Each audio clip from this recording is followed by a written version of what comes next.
And now let us prepare our hearts and our minds for a time of meditation.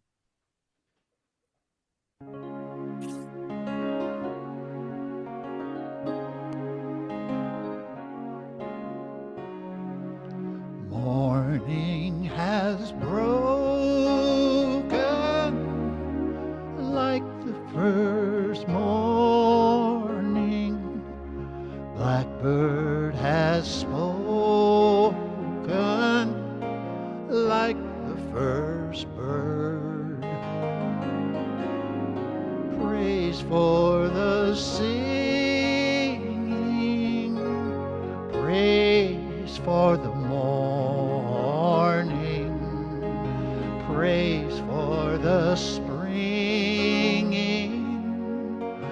fresh from the word.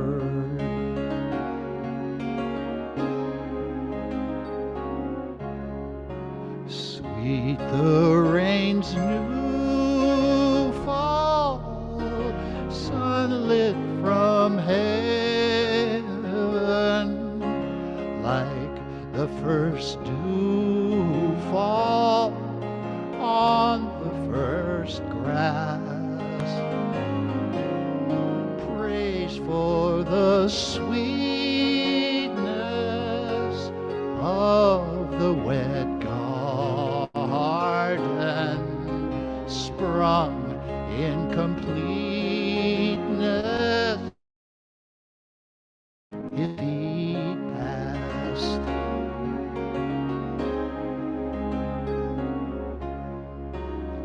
Mine is the sunlight, mine is the morning,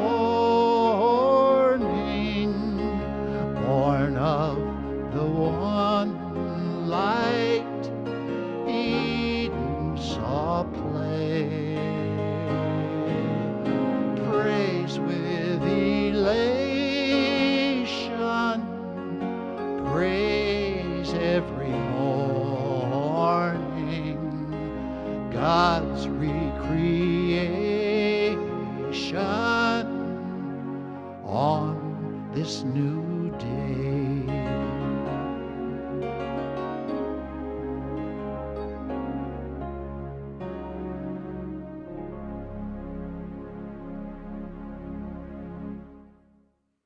Deep, deep, deep breath in now. Deep breath in and hold it for just a moment. And when you're ready, slowly, slowly let it out. Slowly exhale and settle yourself into this time this morning, into this time of renewal, into this time of refreshment, into this time of awakening.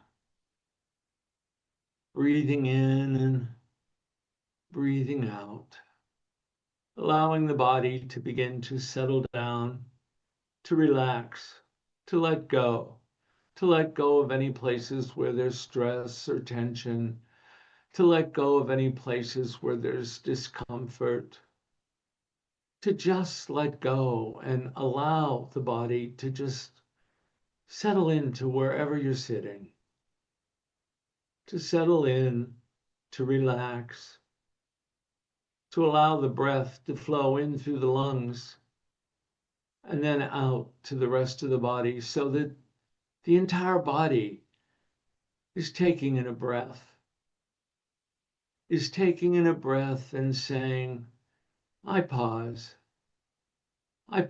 now.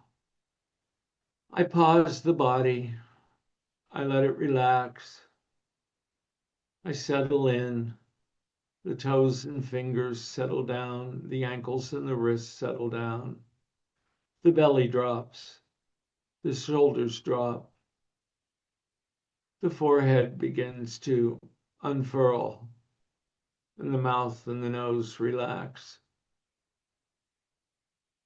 As the body relaxes, the heart begins to open.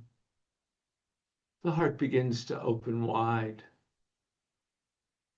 The heart begins to open so wide that love begins to pour out.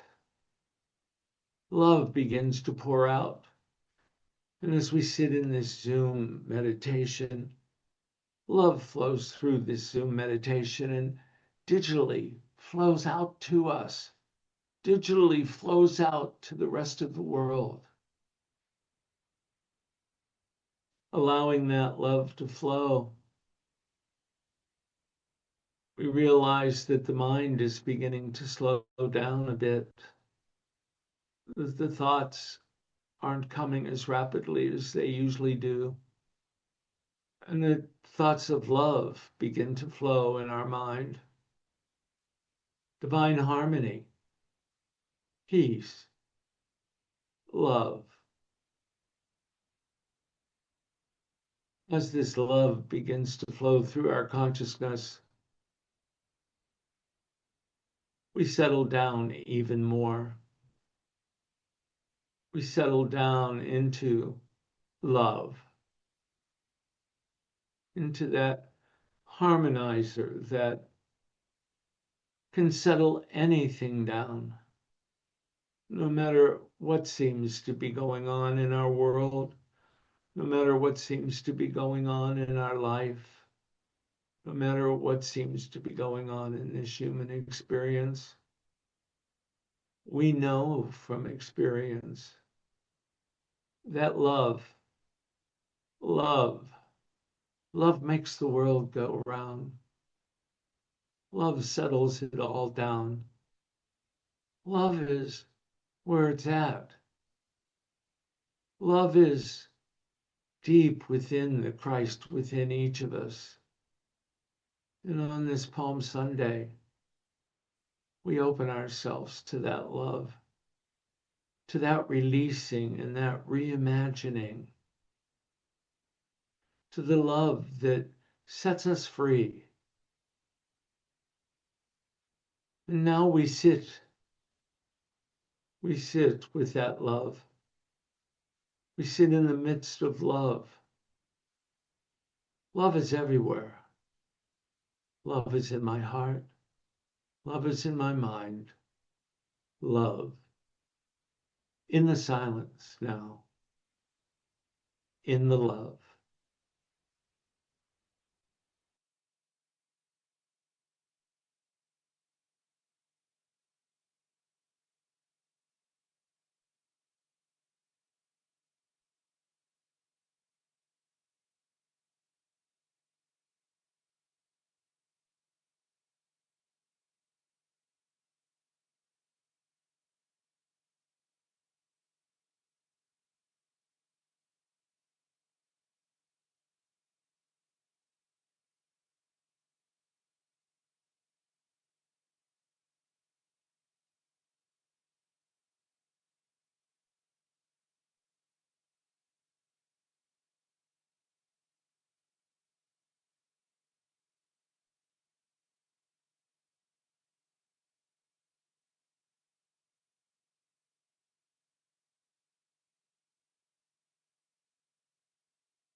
Breathing in and breathing out. Breathing in and breathing out, and sitting for another moment in the midst of love. Sitting in the midst of love and knowing without any doubt that that love is with us as we return from this meditation, that we bring that love with us back into this human experience, that we bring that love with us and we hold on to it. We know that it's there for us.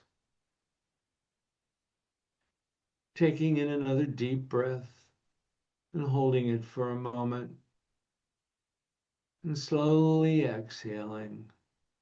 And as you're ready, slowly allow the eyes to come open.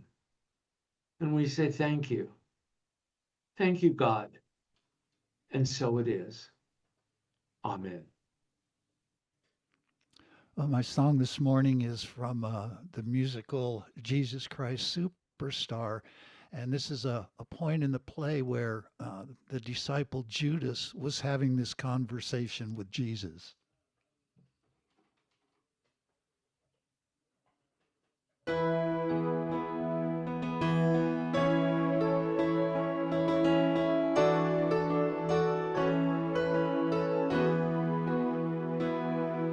Well, every time I look at you, I don't understand why you let the things you did get so out of hand. You'd have managed better if you'd had it planned. Why'd you choose such a backward time in such a strange land? If you had come today, you could have reached a whole nation. Israel in 4 BC had no mass communication, but don't get me wrong. Don't get me wrong, don't get me wrong, don't get me wrong. I only wanna know, I only wanna know, I only wanna know, I wanna know. Jesus Christ, Jesus Christ, who are you, what have you sacrificed? Jesus Christ, superstar, you're what they say you are. Well, tell me what you think about your friends at the top. Who'd you think beside yourselves the pick of the crop? Buddha, was he where it's at? Is he where you are? Could Muhammad move a mountain, or was that just PR? And did you mean to die like that? Was that a mistake? Or did you know your messy death would be a record breaker? But don't get me wrong, don't get me wrong, don't get me wrong, don't get me wrong. I only wanna know, I only wanna know, I only wanna know, I wanna know. Jesus Christ, Jesus Christ, who are you, what have you sacrificed? Jesus Christ, superstar, do you think you're what they say you are? Jesus Christ, Jesus Christ, who are you, what have you sacrificed? Jesus Christ, superstar, do you think you're what they say you are?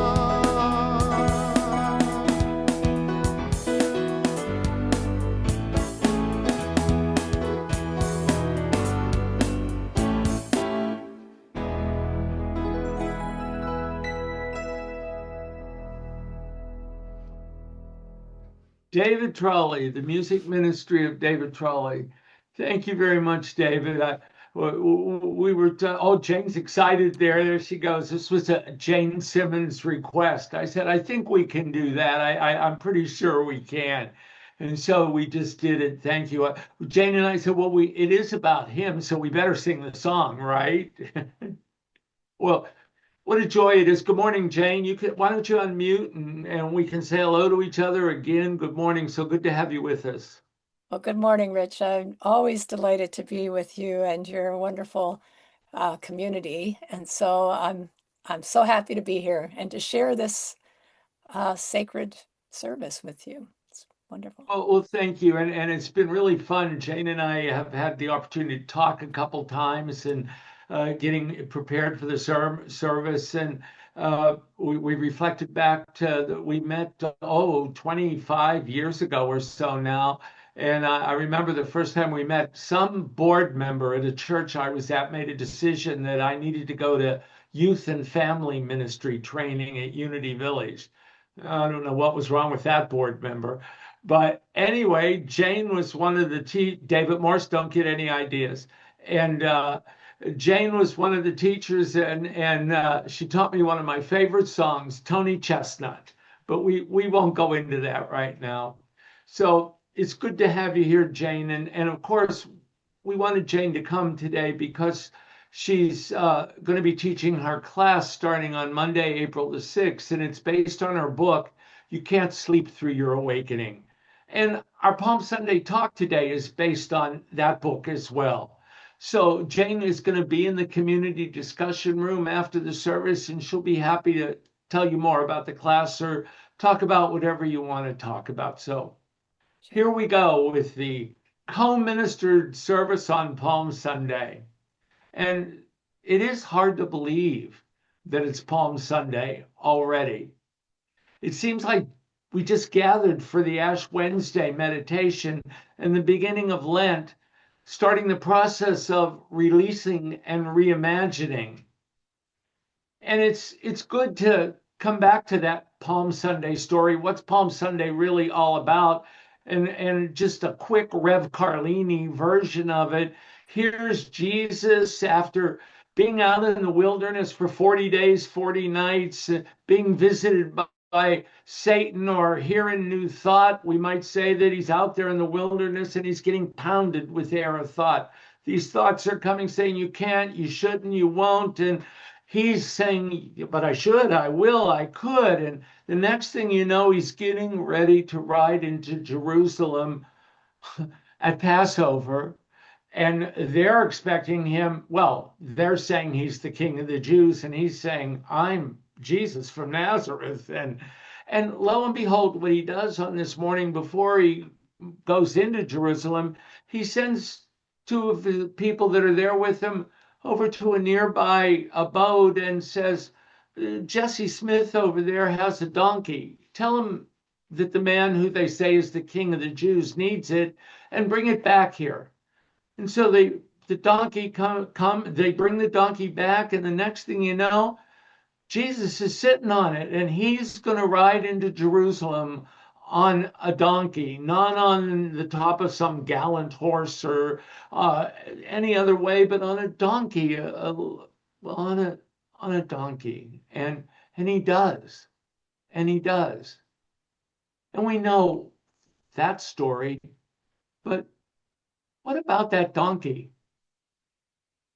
What's that donkey thinking about? Perhaps that donkey is having a spiritual awakening of some sorts. Let's imagine the scene for a minute from that donkey's perspective.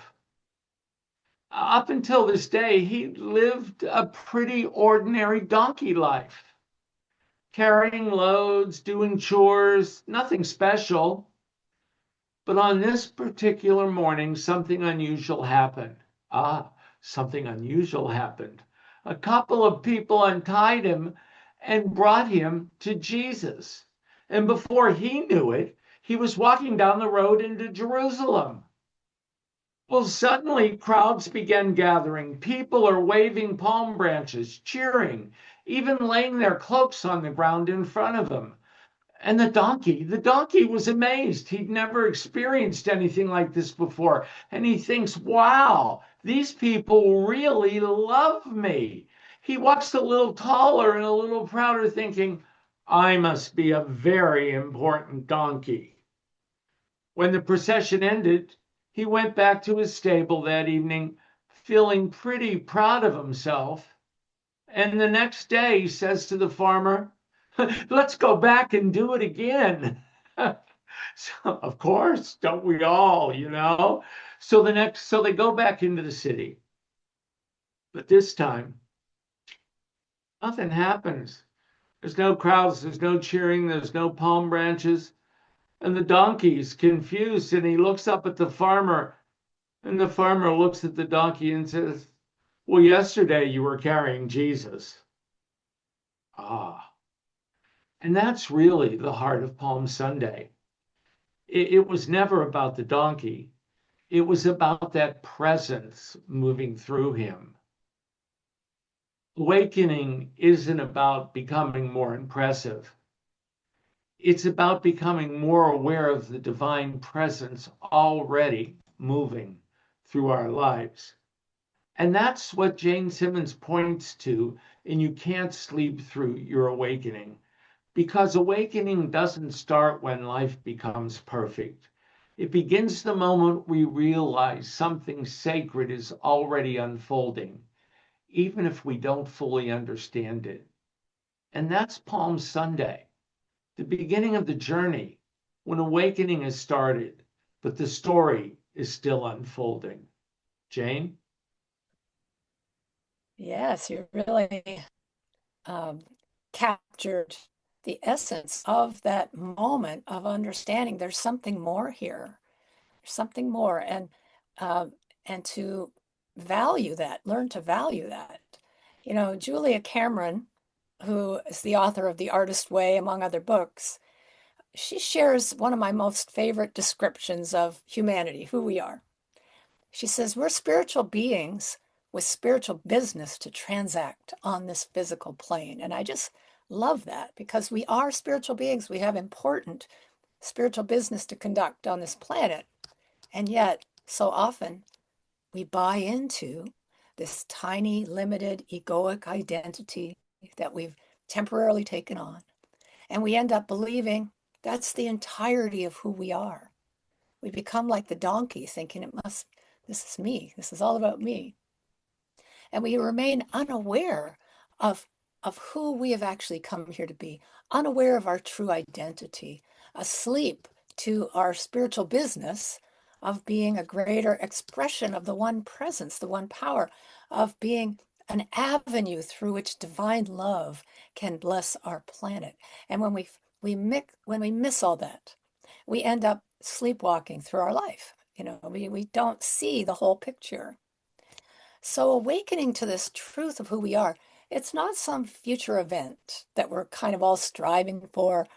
We're not trying to improve ourselves so we can experience it. It's not something we have to earn or achieve or finally get it right. It already is our true state, right here, right now, as close as our very breath. We're spiritual beings and we have spiritual business to transact. And so, as we picture that Palm Sunday scene, the crowd lining the streets, they're waving those palm leaves, they're celebrating Jesus' arrival, they seem to be onto something here. They're awake enough to sense that they're in the presence of something wonderful, some presence of a spiritual being. He's got spiritual business to transact, definitely. But they're consciously recognizing holiness. So let me ask you, have you ever had a moment where you caught a glimpse of the holiness that was present? Maybe you were listening to or singing sacred music or chanting, maybe holding your grandchild for the first time, or watching an exquisite sunrise or sunset, or being overwhelmed by the grandeur and the magnificence of the ocean waves, or being immersed in the scent of an old growth forest. Those are all things that can help me suddenly be aware of the beauty, of the majesty of life itself, and to feel that embrace of the divine, feel myself enfolded in the universal presence of divine love. And those experiences, they're powerful, but they can also be fleeting. You know, they sort of come and go. But make no mistake, they are very real, actually, with a capital R.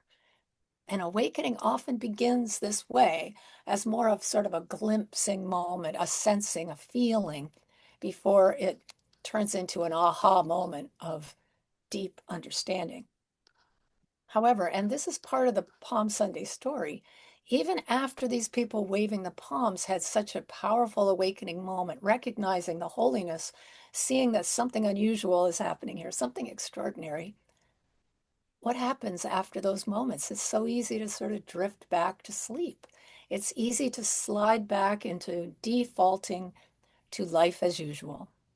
So those people waving the palms, they had awakened to something inspiring, but they weren't yet awake enough to really understand the depths of what it meant. In fact, in a matter of days, they will have changed all that cheering to jeering with a J, from a CH to a J.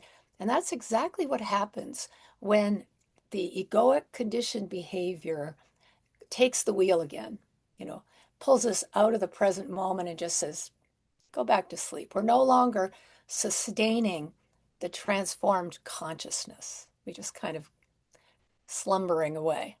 So, awakening is actually a constant remembering. It's continually bringing ourselves back to the present moment every time we catch ourselves stuck in this unconscious behavior. And it really takes a lot of vigilance to be on the lookout for this. And whenever we find ourselves falling back into default mode, turning our attention back to the awakened now. Rich? Well, and as we go through this, as Jane says, we keep drifting in and out. We keep forgetting about the wonder of the awakening and what we discovered as we first started and realized we were going through this awakening.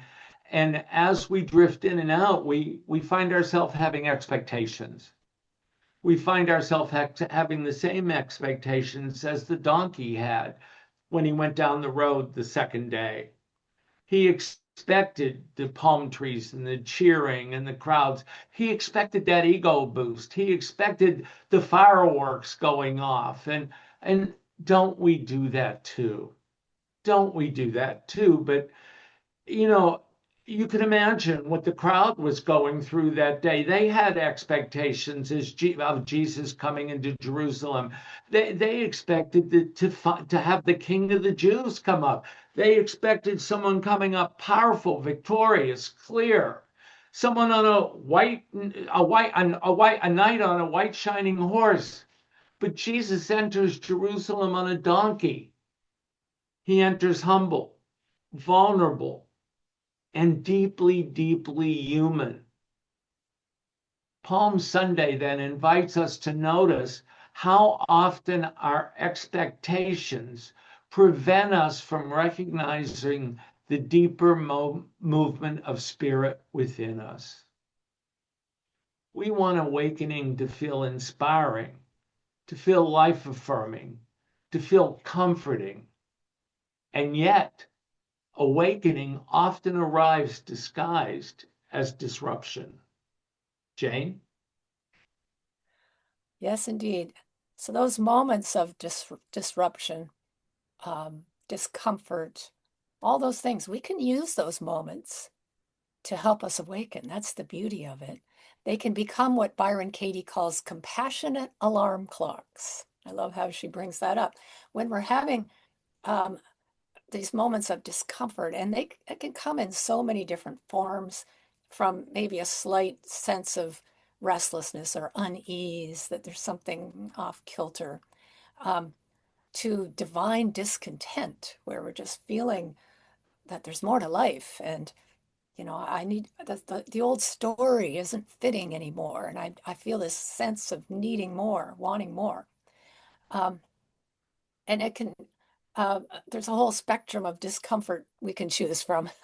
Just think in your own life, moments of discomfort, how they might show up for you. We can be triggered by another person's words or actions and have reactivity show up.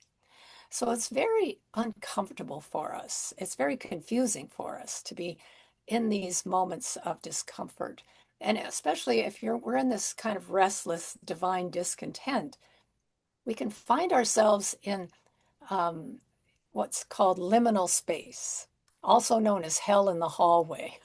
It's that place between the wilderness that we wander in, between what's ready to be released and is starting to to move away, but what's coming isn't there yet. And so there we are in that hallway that a door is closing, but another's not opening yet. And that's a hard place to be. Many of us are finding ourselves in this uncomfortable place right now as we look around at our world, our Western culture, and what are we seeing? There's rapid changing going on. It's just like coming at us like a fire hose. We're witnessing systems that appeared so solid starting to crack. We're seeing the underbelly happening. And there's so much confusion about what's next, what wants to, how can we facilitate what's coming next that wants to fill the vacuum as the others is receding. And so this time, not a comfortable place for us to be in. And and sometimes when we're feeling the discomfort, what do? Well, I don't know about you, but I might try to do something that stops it. Maybe comfort food might fit the bill, or binge watching, my favorite, television show, or retail therapy. That's always one that I might turn to. All these things can help me just go back to sleep when I'm in this uncomfortable place. And our culture offers us a wide variety of opportunities to distract ourselves from this sense of discomfort, all the way up to very serious substance abuse. And so this is often our first thought is just get rid of the discomfort and find some sort of numbing behavior that can stop it. But this only happens when we look at the discomfort as something wrong. Something's going wrong. If we can look at it in a different light, it can, uh, we can find another way that doesn't stifle our awakening, which is what that's doing. Because here's the thing, we can't sleep through this awakening. We can't unconsciously become conscious, as Gurdjieff tells us. And from an awakening perspective, this feeling of discomfort, it's actually a good sign. It's a compassionate alarm clock. If we treat it that way, if we treat it as some sort of signal, as a sign that says, don't run from this, don't run from this. Stay with what's arising within you. Don't try to escape it. Don't try to avoid it or suppress it or project it. Stay with it long enough to allow it to bring forth its gift. Stay until it bestows the blessing it contains. If you think of Jacob wrestling with the angel, I will not leave you until you give me the blessing. There's a blessing in there for us. And um, and this can really ramp up for us when we get to that place where our buttons are being pushed. It's one thing to have a sense of unease as a discomfort, but man, have you ever been triggered by somebody pushing your buttons? Do you know what I mean by this? Um, Time when we're triggered by someone's actions or their words. Do you have someone who does that for you? Our button pushers are often very, very conveniently close by. And they're really a blessing because they can point to maybe a healing need that we still have within us, and very helpful in that regard. And the way that we can use these button pushing moments to wake up is by learning the power of the pause. The same thing with stay with it, pause rather than reacting. When we can take a breath and give it some spaciousness, now with compassionate curiosity, we can delve deeper to see what this is all about. And we can stop looking for someone to blame, especially ourselves. And through the eyes of compassion, we can move from looking for who to blame to what is this really about? What is this telling me? What's the message here? How can I use this to grow into a greater understanding and expression of who I truly am, knowing there's something of value here? And in this way, we can use those triggering moments to rouse us from our egoic slumber and to become aware of something much deeper. So we want to stay with what's arising. We want to use it to delve deeper with self-compassion, to see what is fueling this reactivity, and then return to the present moment. Return to the present moment. It's only in the present moment that we can awaken and experience the infinite presence. Rich?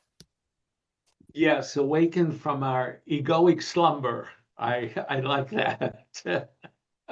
But Jane said quite a bit there. But if we're going to just summarize what she said, guess what, folks? Here's a little bit more discontent for you. You don't get to skip the journey. No, no, what you just don't get to skip the journey. The truth that Palm Sunday makes clear, once the journey begins, there's no skipping ahead. Jesus doesn't bypass Jerusalem. He goes right in, and we don't get to bypass our own awakenings. We can resist, as Jane said, we can distract ourselves. We can try to do this or try to do that. We can give in to egoic slumber. And we may even wish that things would go back to the way they were before the awakening began. You know what I mean by that. You remember when the first time was that you went to Unity and you heard truth? An awakening began. You felt at home. You could never go back once you began to know truth. The journey, you may have tried, you may have stopped, you may have went off and tried other ideas, other thoughts, but truth was always there. So life continues to move us forward. Life continues to move us forward through change, through grief, through love, through loss, through moments when we can no longer pretend we don't feel the stirring. Jane? Yeah, because it's happening right in this moment. Dan Millman famously said there are no ordinary moments. There are no ordinary moments, even the moments that we have deemed boring or tedious. And when I am looking to another moment because I'm not particularly enjoying this one, then this very second slips by unlived. It just slips by unlived. And it's so precious. Life is so precious. And if I am doing that constantly, if I'm always in the future or the past, worrying about the future or regretting the past, then this magic moment goes by unlived. And if I do that over and over, I don't live my life. I miss it. I miss it. And so when we do that, when we vacate the moment, we become like absentee landlords. And then that's when we can be so easily taken over by this default unconsciousness, the operating system. The ego will slip in very quickly, take the wheel, say, I've got this. And then we unwittingly move out of the driver's seat. We just kind of slide back into unconsciousness. And now what happens, though, is that the limiting beliefs that we have taken on, and they're usually unconscious, they start running the show. And we may not even know that's happening, but they become the window or the lens through which we start viewing and experiencing our lives. What's the antidote? Oh, stay present. It's always about that. Awaken whenever we've fallen asleep. Recover. Come back to this now moment. And we do this repeatedly. And as we learn to do this, as we learn to sustain our focus and stay present, we can become free of this tyranny of the conditioned self. We really can. We can become free of this unconscious behavior. Becoming present is, I love the way that this was put, I just read recently, is how we switch our allegiance from the egoic voice to the higher mind, the higher self, the deeper intuition, however you want to term that. Whenever I become present, I connect with that deeper source, and that can now become my guiding light. I can now reclaim the truth of who I am. And we have the opportunity to do this every moments of our lives, in our day-to-day relationships, in those irritating moments when somebody gets your lunch order wrong, when I see a dent or a scratch in my new car, which just happened to me recently, by the way. When unexpected change shows up in these moments of being, confused or being triggered by something. Every moment is sacred. And I do want to do a caveat here. I'm not talking about abuse here. I'm not talking about being in something abusive and allowing that to go on and just keep coming back to the present moment. If that's happening in your life, I would like you to become safe from that. So let's just, put that over to the side. I'm talking about the irritations in life, how they can be the awakening, compassionate alarm clocks. And just know that every single moment of your life is sacred. This moment is sacred. And here's what makes it sacred: your presence. That's what makes it sacred. Your presence here, you're participating in life. It brings the holiness that we're seeking. Each one of us brings that holiness into our lives when we're completely present and being the spiritual beings with our spiritual business to transact. This is spiritual business to transact, to become the presence of love and peace, to be the change that we're wanting to seek in the world. That's our spiritual business. And every one of us is here to be that change. Rich.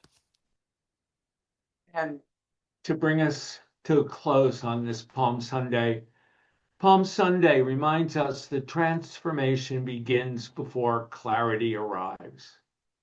You may not know when your awakening is leading, but you can trust this.